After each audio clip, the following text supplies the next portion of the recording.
What is up, my dashing dudes and darling dames?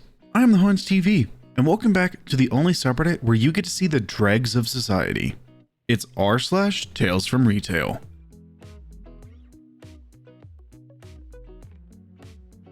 Our first post for today comes from TX to Boy. The customer was about to take off. I'm a 27-year-old male, and I worked at a local grocery store from 16 to 23 before graduating from university, and was a well-known employee by most of all of our customers. I had maybe 4 negative encounters throughout my 7-year stint there, but because we were extremely customer-oriented, I would bend over backwards, even for the worst of our patrons. Keeping my mouth shut for so long in a customer service job had finally caught up to me when I knew I was about to triple my income overnight. I had accepted a job and was going to move out of state in a week, when this happened. I was off of work for the day, but my mother needed some groceries picked up and I decided to go get them for her. The parking lot of our store was on a slope, and we often had issues of runaway cars hitting cars. It usually wasn't a big deal, and people would leave a notice indicating what happened with their number. As I'm packing up the car with my bags, I look over and see a kid riding the cart down the parking lot, and I let out a chuckle. Come on, everyone does it. My laugh immediately stopped when I noticed he was going full speed towards a pretty beaten down car that happened to belong to one of my coworkers. He hit it full force and left a sizable dent in the driver's side door. His mother appeared out of nowhere, looked around, and quickly took the cart to the area where we store them. I'm sitting in my car watching this happen thinking, please, God, leave a note. Please don't make me say something. Sure enough, she goes back to her car and opens the driver's side door. You are going to leave a note, aren't you?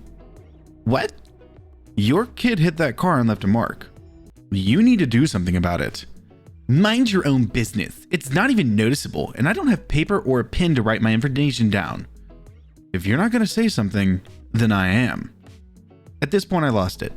Mainly because I only had a week left working there, and because I realized I was at the store but not wearing my work attire, and had dreamed of a moment like this for years. You're good with teaching your kid it's okay to damage someone's property and not take responsibility for it? What kind of person does that? What kind of role model are you being? You need to go in the store and tell someone, leave me alone, I'm leaving. At this point, I get out of my car and start walking towards hers. She gets in, rolls the window down, flips me the bird, yells F you, and speeds off. I got a picture of her license plate and told our store manager and the employee what had happened. His insurance took care of it, but I wish she had to pay some kind of price. Not only are you teaching your kid the wrong thing to do in that situation, you're setting a precedence for them that it's okay to hit somebody and leave. That's how you get a kid whenever they're 16, 17, T-bone somebody and run from the scene because they won't hold any responsibility for it. Like, that's not okay. Hit and runs are a felony, and she should be punished for it. This next post comes from Irrelevant Quantity. Customer wants item delivered to home. Outraged when I ask him his address. This is my first post on Reddit, but binging all these posts reminds me of an incident that took place back in 2013, when I was working at a branch of a large upmarket department store chain in South London. I've moved on from this job a long time ago now, so please do forgive me if some of the details are a bit hazy. But here's the gist. A couple of blokes from Eastern Europe came in wanting to buy a kettle, and asking what the options were for them to pick it up later. One of them did not speak. I suspect his English was not good. The other had reasonable English. I explained that they could pick it up right away as we had them in stock. If they wanted to, they could pick it up later in the day from Click and Collect. Or for a fee, we could deliver it to their address, provided the address was in the UK or Ireland. They chose the delivery option. I put in the details of what they wanted to buy to the computer, and came to the section where I had to put in delivery details. This is where the fun began. The conversation went something like this. Could I ask your address, please? Why do you want to know my address? Because you said you want it delivered? But why do you need to know my address? This is how we know where to deliver your package. Otherwise, we won't know where to deliver it. But it's your job to know these things. It's my job to ask you. I'm not a psychic and I don't automatically know your address. But I don't feel comfortable giving my address out. I don't know you and I want to preserve my privacy. I understand that, sir. But if you won't give me your address, then I can't have your kettle delivered to you. There are 20 million addresses in the UK, and if I pick one at random, chances are it won't be yours. Now, either you can tell me your address, or you can pick it up at Click and Collect. Or you can take it with you now. You're an idiot. At that point, I had enough, and his insult was as good enough pretext to end the conversation. I informed him that I was not going to be taking personal abuse and that I would not be serving him further. He muttered something to his friend in their language and moved away. Thankfully, I never saw him again. And no doubt he went to annoy some other underpaid customer service guy with his tomfoolery until he got his kettle. I just don't understand how people like this exist. Like, if you're gonna have something delivered, you have to give them their address. People aren't psychics. They're not gonna know where you live. They're not like, oh, let me just read your mind real quick so you can tell me where you live. No, you actually have to tell us. We don't know everything. I mean, we know stuff about the store probably, but we don't know your life. We don't know where you live. If we did, wouldn't that already be an invasion of privacy in the first place? This next post comes from Sandy Peterson. Buy back my game and give me a new one. I've posted before. While I don't work conventional retail, in the years before Blovid, my company frequented game conventions and we had a booth from which we sold our games. It's pretty hot and heavy selling for 3 to 4 days depending on the convention. Anyway, my company is well known for making expensive strategy games. And like many games that undergo reprints, our games get slight upgrades each print run. We might increase the thickness of the card stock, or change up a function's ability to make it more interesting, or do a new mold for a monster so its ankles are as thin, rendering it sturdier. Now, of course, every business that makes products does this. No one expects the 2022 Acura TLX to be identical to the 2021 model. When Butterfingers got new packaging, it was fine. But for some reason, people who buy my games seem to feel that if I ever do a new edition of a game, they deserve it based on the fact that they bought the original. I don't think this happens to other game companies. The most egregious case happened in 2019. An angry game nerd, AGN, came by the booth and said, I bought your expensive strategy game in 2013 and you've added new stuff. Yes, that is true. I need the most up-to-date version. Great. We have it for sale right here. No, my game is useless now. Give me the new copy. You can have my old one in exchange. He held it up. Let's just say it had seen a lot of use. Don't get me wrong, it was still eminently playable, but it was clearly a used item. Note, we do not sell used games. Didn't you like my game? Yeah, it's my favorite. Your game is literally just as fun as ever. The new version doesn't change yours at all. Here's where it got interesting. I could visibly see the AGN realizing that he was unreasonable and trying inside his head to stay angry.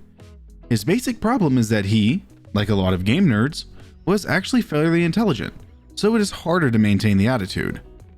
AGN, who is still trying to stay mad, so I'm just screwed then, that's it?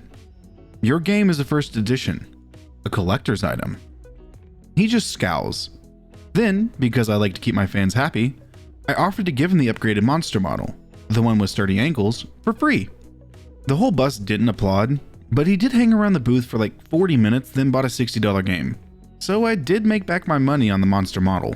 Why do people like this feel entitled to the newer version of a game whenever they bought the older version? That's not how it works. Whenever you bought the first Halo, you didn't just get the Halo Chief Master Collection, the remastered one, immediately after it. Like, you didn't get it for free. You had to pay like $70, I think is what it was. It was ridiculous. And it's just like, does it just not click in their brain that you have to buy something new? You can't just trade it in? And like, OP made a good point. They have a collector's edition. That's worth a lot more than the new game ever will be. This next post comes from Pokemom95. Don't throw my groceries. This happened years ago, so it won't be verbatim. Apologies in advance.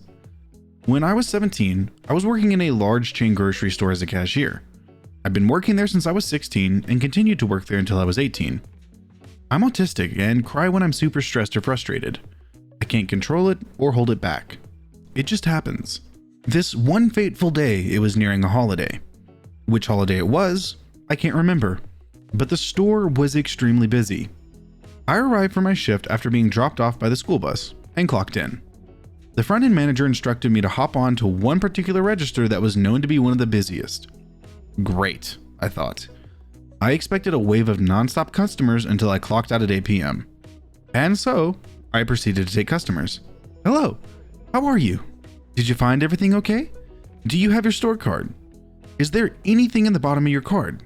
Paper or plastic bags? This went on for a few hours, with most of the customers either helping me bag their items or insisting on bagging them all themselves. Some customers have a particular way they like their things bagged, and who am I to argue? About halfway through my shift, along came a couple with 2 carts overflowing with groceries. I already knew this wasn't going to be a quick transaction, and with no bagger available to help bag, that would mean I have to stop scanning to bag items. I started scanning their items and placing them in the bagging area. After one cart was empty, and I had the majority scanned, the bagging area was piled high with groceries, and the man stood there watching me while his wife unloaded the other cart. He didn't help bag, didn't put any bags I did pack in his cart, just watched me. Because of how busy the store was, I was trapped in my register and could not put the bags in the cart myself. Eventually, I didn't have much room to put anything, so I had to stand on my toes to try and reach a spit to put things on. At one point, I had to very lightly toss a loaf of bread on top of the pile. This apparently was the wrong choice. Excuse me, but why are you throwing my groceries? I'm paying good money for this stuff. I don't need you breaking it at all. Oh, I'm sorry, sir. I hadn't realized I'd thrown it. I'll be more careful. Again, I apologize. I started to try and be extra careful with his groceries while I scanned. The pile kept growing and growing, and he still did not bag anything. I placed another item on the pile, and it caused a small landslide of groceries. I told you not to throw my groceries. Get your manager now. I hit the button for my manager, and she appeared within minutes. Hey, what's going on, Pokemon? This little bee is throwing my items. I'm not sure what happened after this, as I started crying. My manager told me to go to the bathroom and clean myself up and come back when I felt better. I did just that and was gone for about a half hour before I was able to calm down. When I came back, the store was magically no longer as busy, and my manager bought me a bottle of water.